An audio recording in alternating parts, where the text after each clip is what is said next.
Olá pessoal, muito bom dia. Vamos nós aí, mais uma aulinha de história. Eu vou dividir essa aulinha em dois vídeos, tá?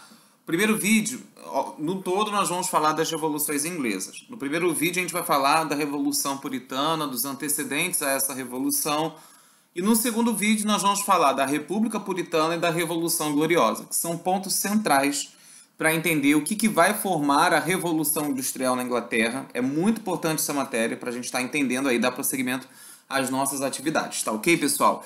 O que acontece? No século XVII, a Inglaterra, assim como outros países, ela também tentou passar por um processo de formação absolutista. Todavia, esse processo ele vai ser interrompido pelas vias revolucionárias. Por quê, pessoal?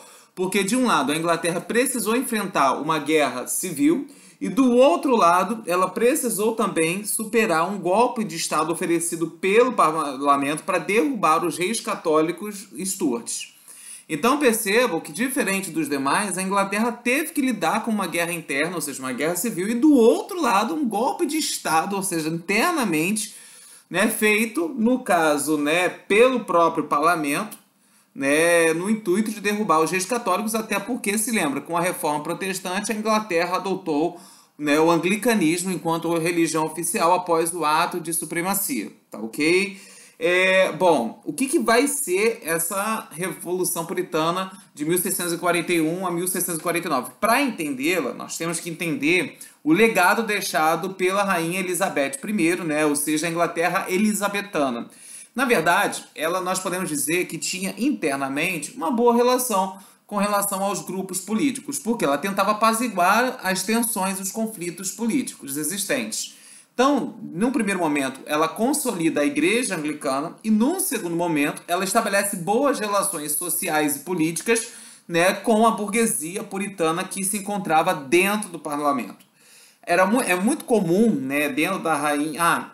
só para antes de fazer um adendo, para quem gosta aí de Play 4, foi justamente no reinado da rainha Elizabeth I que ela impulsionou no campo econômico as investidas dos corsários, como por exemplo Francis Drake, muito bem representado no jogo do Uncharted.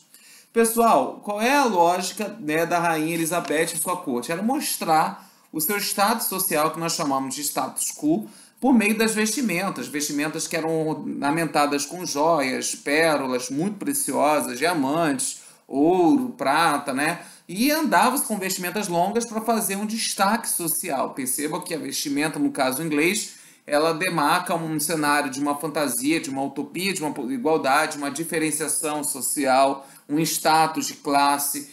E não somente isso, pessoal. Quando nós estamos falando também desse processo, nós também temos que entender que no campo social, dentro do século XVI para o século XVII, a Inglaterra ela vai passar por um intenso crescimento demográfico, um intenso crescimento populacional, que vai acabar prejudicando a produção por subsistência. Por conta disso, o cercamento de terras comunais foi adotado pelo Estado, ou seja, cercava o campo para tornar o campo produtivo, e nós temos em muitos momentos a expropriação dessas famílias que estavam morando, residiam ali nessas terras que pertenciam ao Estado. Por conta disso, elas procuram a saída dentro das cidades inglesas, o que acarreta num inchaço populacional e num êxodo rural, ou seja, a saída intensa do campo para a cidade, na busca de melhores condições de ofertas de emprego, de trabalho, melhores condições de vida, de infraestrutura básica para poder dar garantia à sobrevivência. E percebam também que essa prática do cercamento de terras comunais, aos poucos, é o fim da propriedade coletiva para uma propriedade privada e a adoção e consolidação do sistema capitalista na Inglaterra.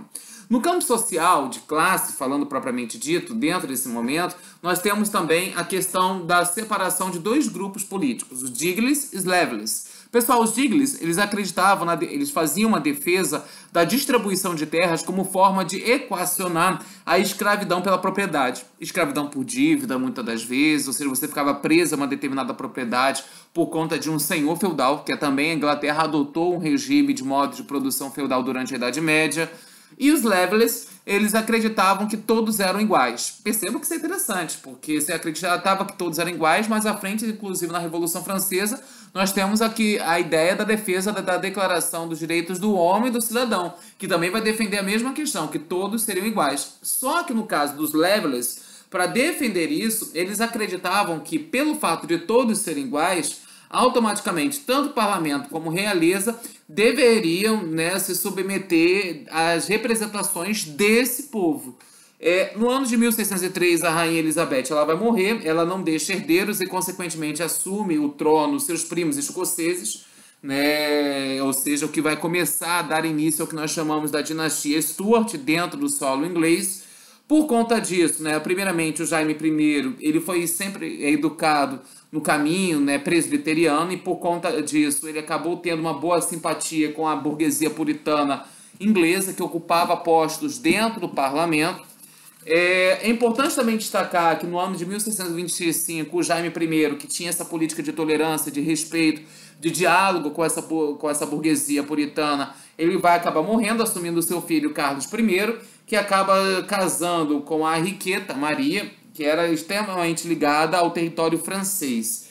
É importante também destacar nesse momento, né, que nós temos um grande período de instabilidade política, porque o Carlos I ele é um autoritário, ele tem uma relação de intensa animosidade também com a Câmara dos Comuns, né, sobretudo com relação à dificuldade por conta dessa Câmara de aprovar uma série de impostos que o mesmo queria dar em relação à população inglesa. Isso, inclusive, vai gerar um cenário de total instabilidade, né, uma vez que o Carlos I não quis aceitar as ordens das câmaras de comuns, que impedia a aprovação desses impostos. Isso leva à dissolução da mesma, né, e o Carlos I se assumindo a pose, né, enquanto monarca autoritário, uma vez que o mesmo vai dissolver o parlamento.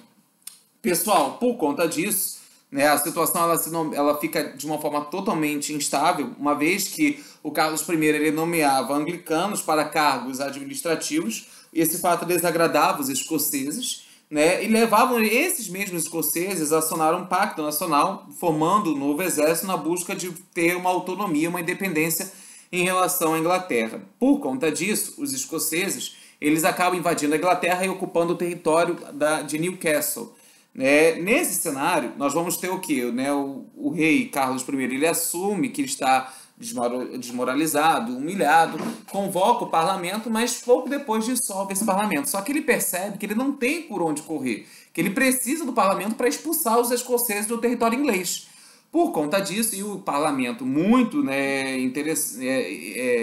entendendo a articulação e a guinada política, né, começa também a formar um novo modelo de exército, que a gente chama de New Model Army, né? Ou seja, por quê? Porque ele enxerga que, na verdade, claro, os escoceses eram inimigos do território, vamos conseguir expulsá-los, mas automaticamente eles enxergam que quem, na verdade, é o inimigo do território é o rei, que está gerando toda uma dificuldade da Inglaterra ter um avanço econômico, um desenvolvimento econômico quando comparado a outros países, né, de equacionar esses problemas internos. E por conta disso, o rei vai fugir para o norte da Inglaterra.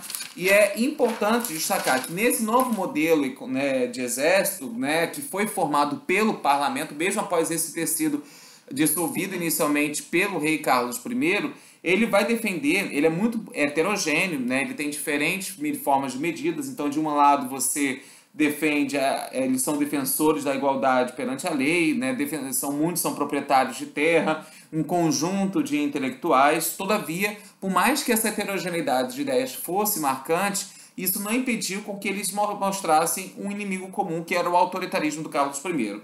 Como falei para vocês anteriormente, Carlos I fugiu no norte da norte da Inglaterra, anteriormente, e ele será, no ano de 1649, preso, julgado e condenado à execução pelo parlamento inglês. E aí funda-se o que nós chamamos de República Puritana. Tá ok, pessoal? Grande abraço, até daqui a pouco no segundo vídeo, hein?